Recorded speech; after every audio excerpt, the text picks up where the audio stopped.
ng aming puso. Turuan mo mag-alala sa bawat pagkukuro, lahat ay makayakap. Buksan ang aming isip, sikatan ng liwanag ng kusang matang tilig tungkuling mabanag. Buksan ang aming palad, sarili maialad. Tulungan mong ihanap kami ng bagong malay. Sa ngalan ng Ama at ng Anak at ng Espiritu Santo, Amen. ang pagpapala ng ating Panginoong Hesukristo, ang pag-ibig ng Diyos Ama, at ang pakikipagkaisa ng Espiritu Santo, naway sumainyong lahat.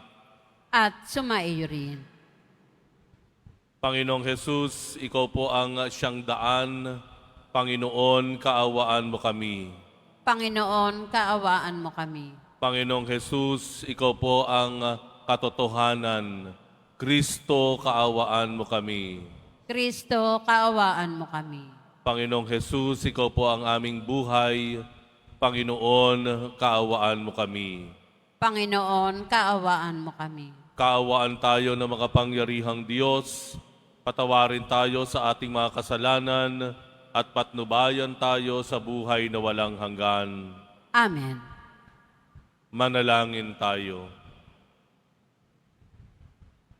Ama naming makapangyarihan, kaming nagpapasubasob dahil sa aming kahinaan, ay makabangon nawa at makapanindigan, pagundangan sa pagpapakasakit ng iyong anak. Kasama mo at ng Espiritu Santo, magpasawalang hanggan. Amen. Magsiupo muna ang lahat. Pagbasa mula sa aklat ni Propeta Isaías. Ito ang lingkod ko na aking itataas, na aking pinili at kinalulugdan. Ibubuhos ko sa kanya ang aking espiritu, at sa mga bansa ay siya ang mapapairal ng katarungan. Mahinahon at banayad kung siya'y magsalita, ni hindi magtataas ng kanyang tinig. Ang marupok na tamboy hindi babaliin.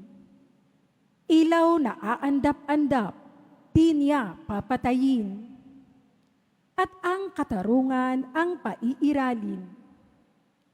Di siya mawawala ng pag-asa, ni masisiraan ng loob.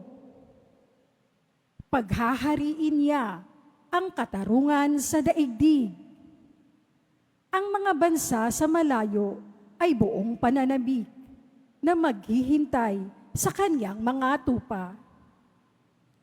Ang Diyos ang lumikhat, nagladlad ng kalangitan, lumikha ng lupa, at nagbigay buhay lahat ng bagay dito sa daigdig.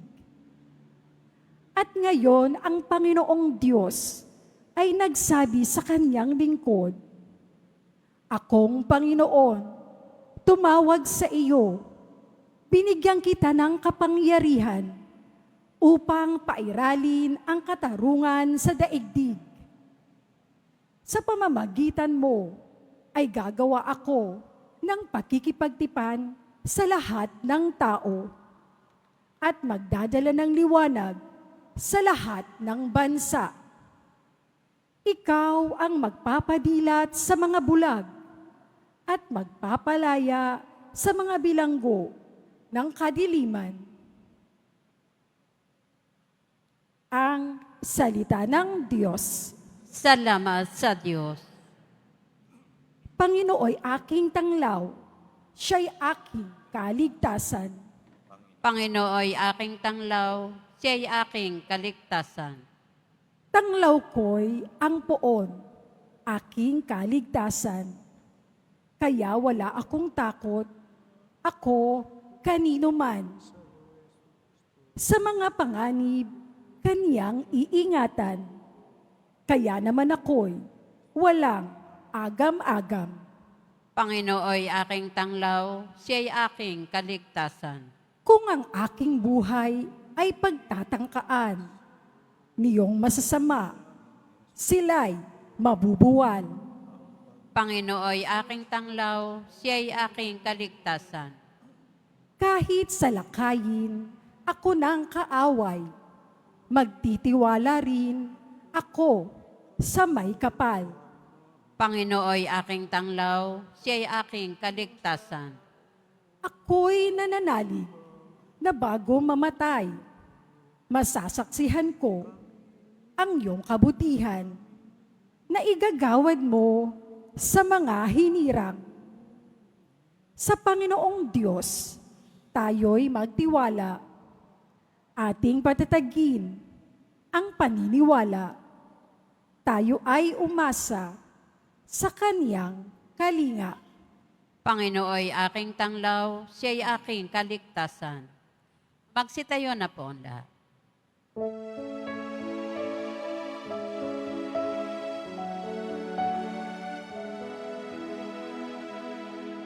Nagpupuri kami sa'yo, Panginoong Yesu Kristo. Nagpupuri kami sa'yo, Panginoong Yesu Kristo. Nagpupuri kami sa'yo, Hari naming Yesu Kristo, ang pagdamay mo sa tao ay talagang patotoo na kami minamahal mo. Nagpupuri kami sa'yo, Panginoong Yesu Kristo. Sumainyo ang Panginoon.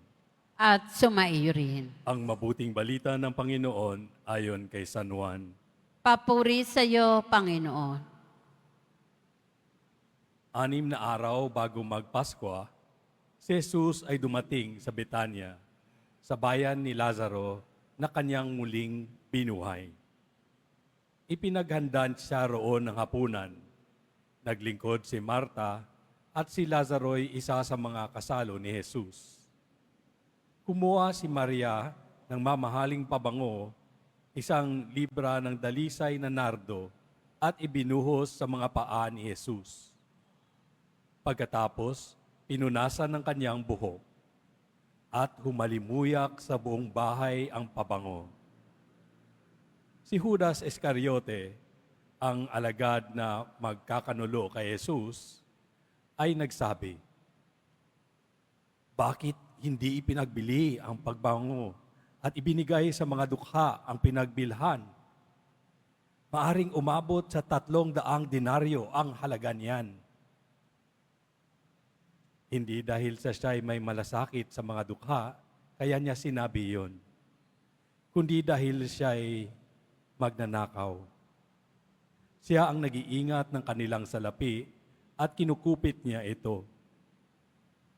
Sumagot si Jesus, "Ano't siya'y ginugulo ninyo? Pabayaan ninyong ilaan niya ito para sa paglilibing sa akin.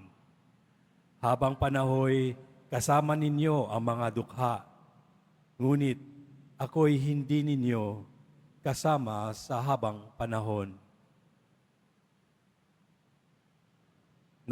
Nabalitaan ng maraming Hudyo na si Jesus ay nasa Betania, kaya't pumaroon sila. Hindi lamang dahil sa kanya, kundi para makita si Lazaro na kanyang muling binuhay. Kaya't binalak ng mga punong saserdote na ipapatay rin si Lazaro, sapagkat dahil sa kanya'y maraming Hudyo ang humihiwalay na sa kanila at nananalig kay Jesus. Ang mabuting balita ng Panginoon. Pinupuri ka namin, Panginoong Heso Kristo. Magsiupo muna ang lahat.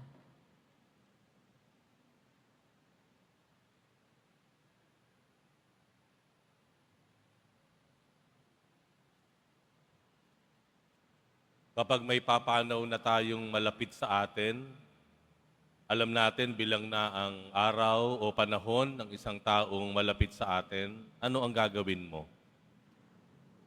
Sa mga huling araw ng isang tao, ano ang kaya mong gawin sa kanya? Marahil sasabihin ng iba sa inyo ay dadalhin ko siya kung saan niya gusto. Yung mga pangarap niyang marating, mga gusto niyang kainin, mga taong gusto niyang makilala o makita, gagawin ko ang lahat para ito ay maibigay sa kanya. Dahil alam ko, mawawalay siya sa akin. Sa kabilang banda, pwede din tayo mag-isip na, mawawala na yan. Ano kaya ang pwede kong makuha? Ano ba ang mamamana ko? Ano ba ang pwedeng maiwan sa akin sa pag-alis niya? Alam po ninyo, itong mga tanong na ito mahirap sagutin. Tayo ay nasa Lunes Santo na, Semana Santa na, abot tanaw na natin ang pag-alaala natin sa pagpanaw ng ating Panginoon. Kaya hindi po natin maiiwasan na tanungin ang ating sarili ng mabibigat na katanungan o suriin ng mas malalim ang ating mga sarili o sagutin o alamin ano ba talaga ang layunin natin. Bakit nga ba tayo nagdadasal? Bakit ba tayo nagsisimba? Bakit ba tayo tumatawag sa Diyos? Mga katanungan na napakahirap minsan na sagutin. Sa Ebanghelyo, makikita niyo po parang napakahirap piliin kung alin ang tama. Naroroon ang Maria, pinupunasan niya ng mamahaling pabango ang paa ni Jesus bilang pagbibigay, pagkilala sa Kanya at sa gagawin ni Jesus na sakripisyo. Sa kabilang banda, nandun naman ang Judas, nangihinayang doon sa mamahaling pabango na sana dapat ay ayon sa kanya ay pambibili na lamang o ang papapagbilhan ay ibibigay sa mahihirap. Parang ang hirap, no? Ang hirap piliin. Kaya maganda po sa pagkakataong ito, saliksikin natin ng mas malalim. Ano ba talaga ang layunin ng bawat isa? Si Maria, hinugasan niya ng mamahaling pabango ang paa ni Jesus, pinunasan ng kanyang kamay dahil ito po ay tila paghahanda sa mangyayaring kamatayan ni Jesus. Inihahanda dahil alam naman po natin noong panahon na iyon, ang mga katawan ng bangkay ay pinupunasan. At yun ang ginagawa ni Maria para sa Panginoon, para sa kanyang gagawing misyon, para sa kanyang gagawing sakripisyo. Sa kabilang banda, tingnan natin ang Judas Iscariote. Parang siya ay may malasakit sa mahihirap, nangihinayang sa mamahaling pabango na para sa kanya inaaksaya lamang ni Maria. Pero kung lalalimin natin ang pagtingin ayon din sa Ebanghelyo, si Judas pala ay mayroong ibang layunin. Kaya pala gusto niyang mabenta yung mamahaling gamot, pabango, siya ay kumukupit doon sa pondo ng Panginoong Jesus at ng kanyang mga alagad. Ninanakaw niya. No? Ngunit sa harapan, at the outset, parang malasakit sa mahihirap, yung pala sa likuran na iyon, siya pala ay may makasariling hangarin. Ano po? Kaya nga po ba sinasabi ko na ito yung panahon na dapat po nating sagutin ang mas mabibigat na katanungan sa ating buhay. Suriin ang mga layunin sa likod ng ating ipinakikita, sa likod ng ating mga mukha at ginagawa. Ano ba talaga yung ating layunin? Hindi maikakaila.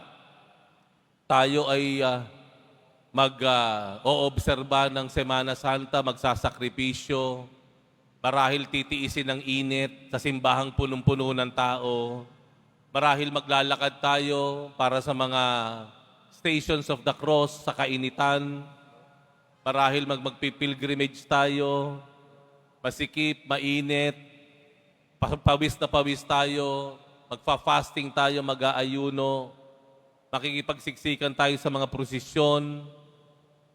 Pero ang tanong, ano ba talaga ang layunin po natin dito? Siguro po hindi natin maikakaila. Ang isa sa mga layunin natin dito ay meron tayong hinihiling sa Diyos.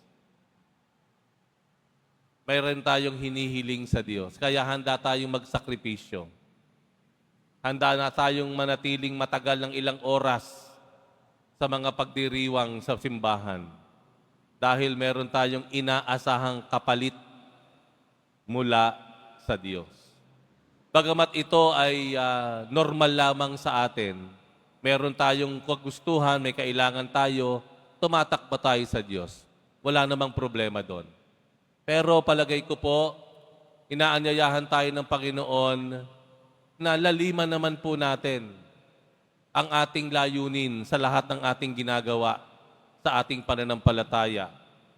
Sana po ay lalimin natin o lawakan natin kung ano yung layunin po natin sa ating mga sakripisyo. Sana hindi lamang for personal gain. Sana hindi lamang sa ating may hinaasahang kapalit mula sa Diyos.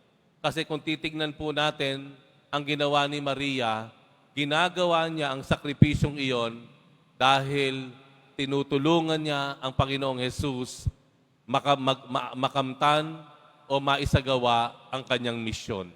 Ang pag-aalay ng sarili ni Jesus para sa kapatawaran ng kasalanan. Palagay ko po, sana isama natin ito sa ating mga layunin, sa ating gagawin sa Semana Santa o sa ating buhay Kristiyano. Hindi lang tayo nagdarasal dahil may kailangan tayo sa Diyos. Hindi lang tayo nagsasakripisyo dahil naghihintay tayo ng kapalit sa ating ginawa. Sana po, kada tayo magdarasal, kada tayo magsisimba, kada tayo sasama sa mga gawain sa simbahan, ang isa sa mga layunin natin ay dahil gusto natin matupad ng Panginoon ang kanyang misyon sa mundo. Sana po magawa nating makaambag doon sa ginagawa ng Diyos na pagliligtas sa mundo. Maraming volunteers ang Quiapo. Napakadami po. Nandiyan na napakainit, nakikipagsiksikan, tayo ay pinaglilingkuran, nandoon, nag-aantay ng mahihilo, nagbo-volunteer para bigyan ng dagli ang lunas. Ito po yung mga nakikita ko na halimbawa na kung saan itong mga voluntaryo na ito ay pumupunta hindi lamang para sa kanyang sariling hangarin o layunin dahil gusto niya na mapangyari ang kalooban ng Diyos sa mga tao. Tingnan niyo po yung Ama namin, yung dinadasal po nating Lord's Prayer. Pansinin niyo po, sa bandang unahan pa lamang, bago pa sabihin natin na bigyan mo kami ng aming kakanin, ano ang nauna sa dasal? Ama namin, sumasalangit ka, sambahin ang ngalan mo, mapasa amin ang kaharian mo, sundin ang loob mo. Doon pa lamang po, sinasabi sa atin ng Panginoon na una sa lahat, bago pa natin hangarin kung ano yung kailangan natin, ang una sa panalangin natin, mapangyari ang gawain ng Diyos.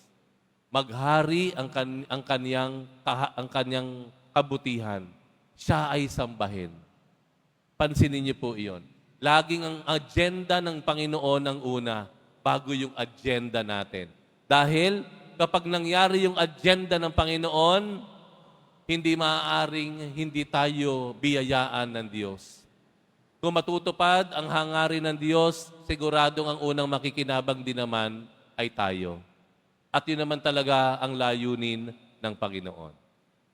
Araw ng Lunes ng Semana Santa, tanungin natin ang ating sarili ng mga mabibigat na katanungan upang ating makumtan o makita ang katotohanan.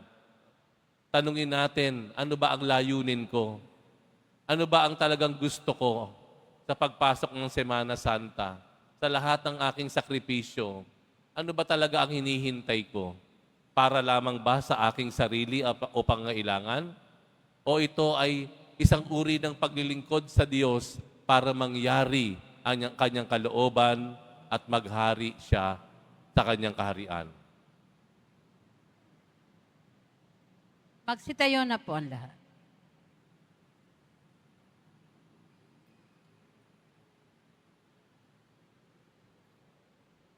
Minamahal ko mga kapatid, sa kabutihang loob ni Jesus, inaanyayahan tayo na lumapit sa Kanya ng buong pagpapakumbaba para sa kapatawaran ng ating mga kasalanan. Nakatitiyak tayo sa Kanyang habag, kaya't idulog natin sa Kanya ang ating mga kahilingan. Mahabaging tagapagligtas, basbasan mo kami. Mahabaging tagapagligtas, basbasan mo kami.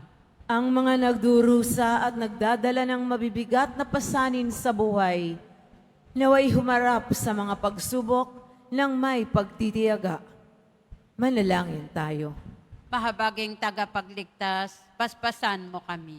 Ang mga bilanggo, naway magkaroon ng kaginhawahan ng loob na siyang hatid ng Espiritu.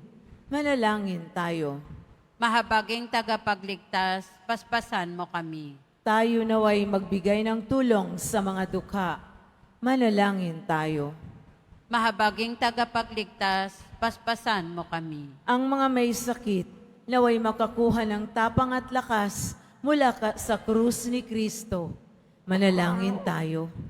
Mahabaging tagapagligtas, basbasan mo kami. Ang mga naunang lumisan sa buhay na ito, naway magpahinga sa kapayapaan ng Diyos. Manalangin tayo. Mahabaging tagapagligtas, basbasan mo kami. Ama, isinugo mo sa amin ang iyong anak sa isang misyon dahil sa iyong habag sa sangkatauhan. Ipagkaloob mo na sa pamamagitan ng kanyang presensya sa aming buhay, lagi kaming paginhawain ng kanyang kabutihang loob at lakas. Hinihiling namin ito sa pamamagitan ni Kristong aming Panginoon. Amen. Magsiupo muna ang lahat.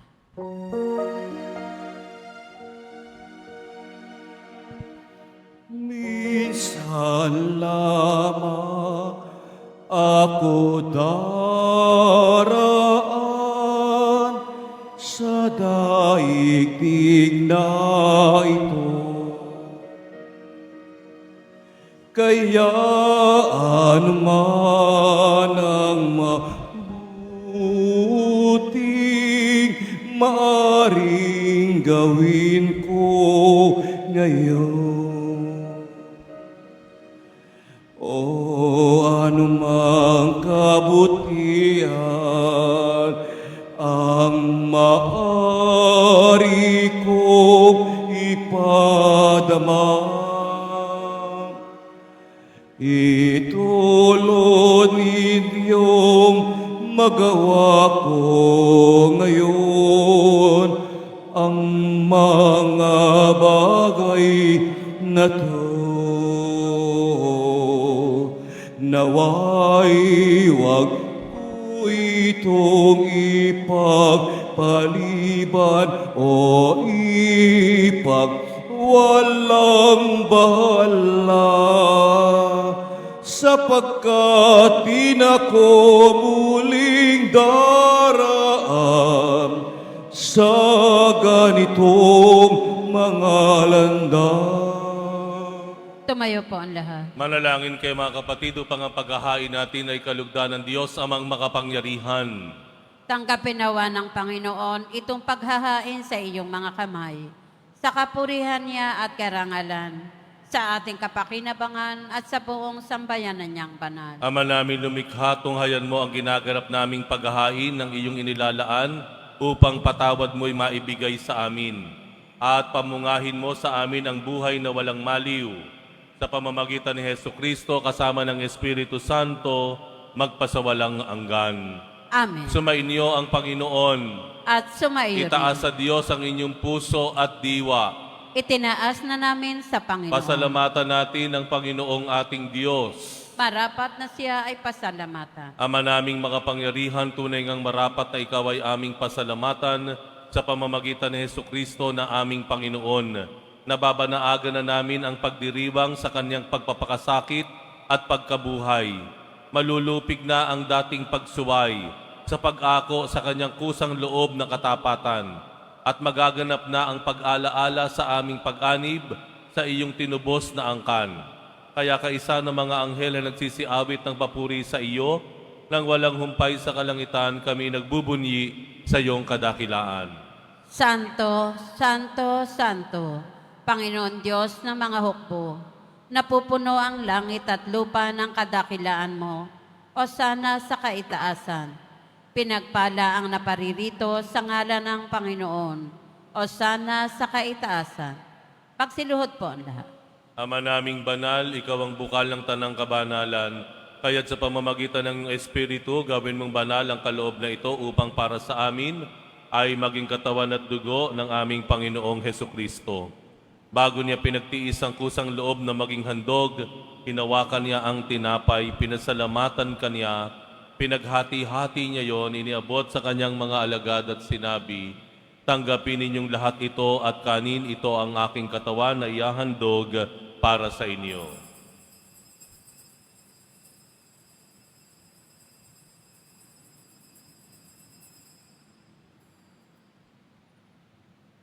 Gayun din naman nang matapos ang hapunan, hinawakan niya ang kalis, muli kaniyang pinasalamatan. Iniabot niya ang kalis sa kaniyang mga alagad at sinabi, "Tanggapin ninyong lahat ito at inumin, ito ang kalis ng aking dugo, ng bago at walang hanggang tipan.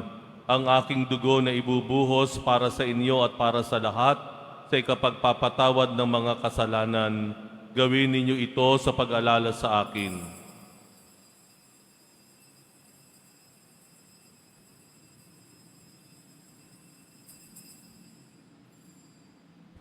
Tumayo na po ang lahat. Ipagbunyi natin ang misteryo ng pananampalataya. Si Kristo'y namatay, si Kristo'y nabuhay, si Kristo'y babalik sa wakas ng panahon. Ama, ginagawa namin ngayon ang pag-alala sa pagkamatay at muling pagkabuhay ng iyong anak at iniaalay namin sa iyo ang tinapay na nagbibigay buhay at ang kalis na nagkakaloob ng kaligtasan. Kami nagpapasalamat dahil kami iyong minarapat na tumayo sa harap mo para maglingkod sa iyo. Isinasamo namin kaming magsasalo-salo sa katawan at dugo ni Kristo ay mabuklod sa pagkakaisa sa pamamagitan ng Espiritu Santo. Ama, lingapin mo ang iyong simbahang laganap sa buong daigdig. Puspusin mo kami sa pag-ibig kaisa ni Francisco na aming Santo Papa at ni Jose na aming Arsobispo at ang Tanang Kaparian. Alalahanin mo rin ang mga kapatid naming nahimlay na may pag-asang sila'y muling mabubuhay, gayon din ang lahat ng mga pumanaw. Kaawaan mo sila at patuloyin sa iyong kaliwanagan. Kaawaan mo at pagindapatin kaming lahat na makasalo sa iyong buhay na walang wakas, kaisa na mahal na Birheng Maria na Ina ng Diyos, ng kabiyak ng puso niyang si San Jose, kaisa ng mga apostol at ang lahat ng mga banal na namuhay dito sa daigdig ng kalugod-lugod sa iyo. Maipagdiwang nawa namin ang pagpupuri sa ikararangal mo sa pamamagitan ng iyong anak na aming Panginoong Hesukristo. Sa pamamagitan ni Kristo, kasama niya at sa Kaniya, ang lahat ng parangal at papuri ay sa iyo, Diyos amang makapangyarihan, kasama ng Espiritu Santo, magpasawalang hanggan. Amen. Idalangin po natin na ang kaharian ng Diyos ay mapasa atin at ang kanyang kalooban ay magawa nating sundin. Ama namin, sumasalangit ka, sambahin ang ngalan mo. Mapasa amin ang kaharian mo, sundin ang loob mo dito sa lupa para nan sa langit. Bigyan mo kami ngayon ng aming kakanin sa araw-araw at patawarin mo kami sa aming mga sala para ng pagpapatawad namin sa nagkakasala sa amin. At huwag mo kaming ipahintulot sa tukso at iadya mo kami sa lahat ng masama. Hinihiling namin kami iadya sa lahat ng masama, pagkalooban ng kapayapaan araw-araw, iligtas sa kasalanan at ilayo sa lahat ng kapahamakan. Samantalang aming pinananabikan ang dakilang araw ng pagpapahayag ng tagapagligtas naming si Heso Kristo. Sapagkat iyo ang kaharian at ang kapangyarihan at ang kapurihan magpakailanman. Amen. Panginoong Heso Kristo, sinabi mo sa iyong mga apostol, kapayapaan ang iniiwan ko sa inyo, ang aking kapayapaan ang ibinibigay ko sa inyo.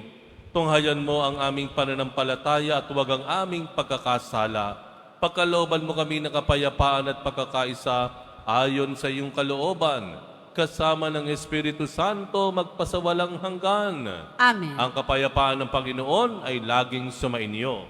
At sumaiyo rin. Magbigayan kayo ng kapayapaan sa isa't isa. Kordero ng Diyos na nag-aalis ng mga kasalanan ng sanlibutan, maawa ka sa amin. Kordero ng Diyos na nag-aalis ng mga kasalanan ng sanlibutan, maawa ka sa amin. Kordero ng Diyos na nag-aalis ng mga kasalanan ng sanlibutan, ipagkaloob mo sa amin ang kapayapaan. Magsiluhod po ang lahat.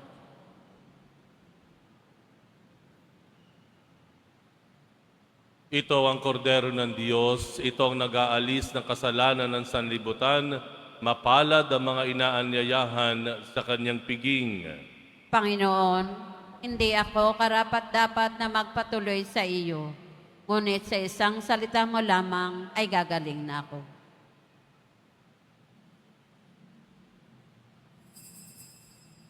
Para sa lahat ng tatanggap ng banal na komunyon, sasagot po tayo ng amen. Pagkasabi ng pari o ng lay minister ng katawan ni Kristo, at isubo agad sa bibig bago umalis sa harapan ng pari o lay minister. Sumunod po tayo.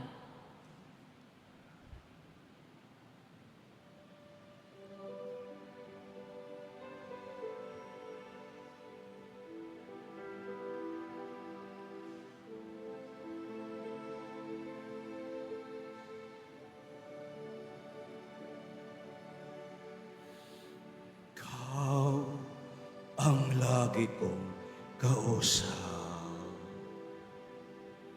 Ikaw ang laging tinatawag. Gabay ka ng bawat pangarap. Lakas ng bawat pagsisikap. Ikaw ang tunay na kaibigan. Ginto ang puso't kalooban. Ngunit hindi lahat ay may alam na Kristo ang iyong pangalan. Kristo,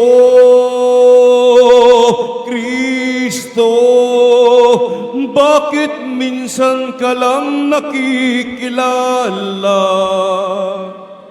Kapag nakadama ng dusa't pangamba, tinatawagan ka, sana'y maawa ka. Kristo, Kristo, kulang pa bang pag-ibig na dulot mo? Bakit ba ang mundo ngayon'y gulong-gulo? Anong dapat gawin? Kami tulungan mo. Kristo, Kristo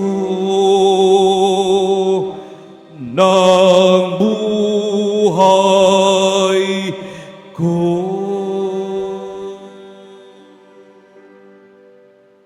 Paalaala sa mga nagsisimba, pagkatapos ng misa, wiwisikan po ang lahat ng banal na tubig. Pinakikiusapan ng lahat na manatili lamang muna sa inyong mga lugar. Sa Quezon Boulevard o Plaza San Juan lamang ang labasan ng lahat. Sumunod po tayo. Maraming salamat po sa inyong pagdalaw at pagsisimba sa Basilica Minor at Pambansang Dambana ni Jesus Nazareno. Tumayo na po ang lahat. Manalangin tayo. Ama naming mapagmahal, dalawin mo ang iyong sambayanan at tunghayan mo ang aming kaloobang nakalaan upang ang mga misteryo ng hapis at luwalhati ay ipagdiwang. Ang tinanggap naming kagalingan sa banal na pakikinabang na pinagsaluhan namin mula sa iyong mapagpalang kamay ay pamalagiin mo sa amin pakundangan sa iyong patnubay. Sa pamamagitan ni Hesukristo, kasama ng Espiritu Santo, magpasawalang hanggan. Amen. Sumainyo ang Panginoon. At sumaiyo rin. Mahal na poong Jesus Nazareno, inihayag mo sa pamamagitan ng krus ang walang maliw na pag-ibig ng Diyos sa sangkatauhan. Pakinggan mo ang kahilingan lalo na para sa mga nangangailangan ng iyong tulong at awa. Makanta nawa namin ang iyong kasagutan na may utang na loob na tinatanaw. Basbasan din po ninyo itong mga imahen at dasalan upang lalo kaming manalangin at magtiwala. Sa pamamagitan ng bendisyon na ito, naway lalo kaming maging mapaglingkod, masunurin at tapat sa iyo na aming malawalhating Panginoon, magpasawalang hanggan. Amen. At pagpalain kayong lahat ng makapangyarihang Diyos, Ama at Anak at Espiritu Santo. Amen. Humayo kayo, taglay ang pag-ibig at kapayapaan ng Poong Jesus Nazareno. Salamat sa Diyos.